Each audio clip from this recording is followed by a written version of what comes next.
Hello, my lovelies. Star Bear posting for Fibre Bear Cares today.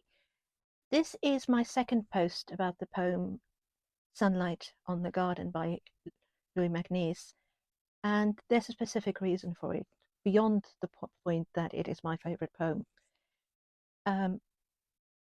Today I will just read the first verse as it contains the line I find myself musing on today.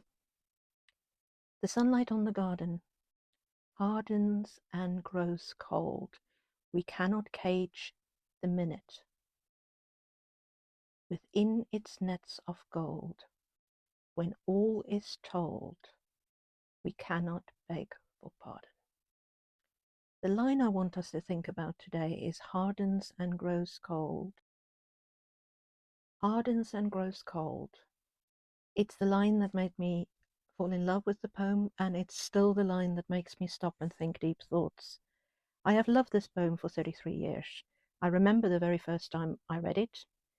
I was 17, going on 18 years old, sitting in an old school bench. You may remember the type. It still had a flip top, even if the bottom had been removed. And it still had the hole where years ago it would have had the ink pot in the right-hand corner. And it was all one piece with the seat and the top of the desk. And I suppose everyone was supposed to be right-handed, because I can't remember ever sitting in one with a left-handed inkpot hole, but that's beside the point. There I sat, looking at Miss F., my most beloved English teacher, and she told us to turn to a page in a poetry anthology. Now, this was English first language, and English was my second language. But it was metric and serious business. Notes had to be taken. Sense had to be made of the poem. The poems had to be dissected with scientific reasoning and discussed to the point it no longer rang with any meaning whatsoever, or feeling of expression or thought, and boiled down to no emotion at all. And then, in that moment, sunlight streamed into my brain, or that's what it felt like. She always let us read through silently first.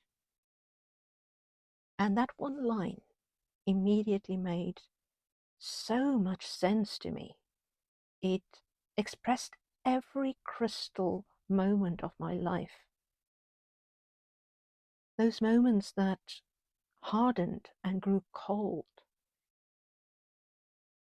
Today, I would like us to ponder all the times that a moment formed a memory so strong that we crystallized it into amber, into a hardened case.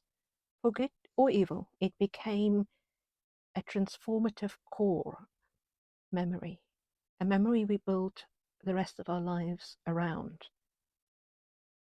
Which core memory shaped you the most? And how do you move on from it? Are you able to? Are you able to stand back from that memory and look at it and decide if it still serves you to be clutching it to your chest? Or is it time to let it go? Sometimes stucking it into an imaginary box and posting it to Timbuktu might be better for our spiritual and emotional and mental health. It's just a thought that I'm going to leave you with. Once again, may you have a wonderful day. Remember, you're precious. Goodbye, my lovelies.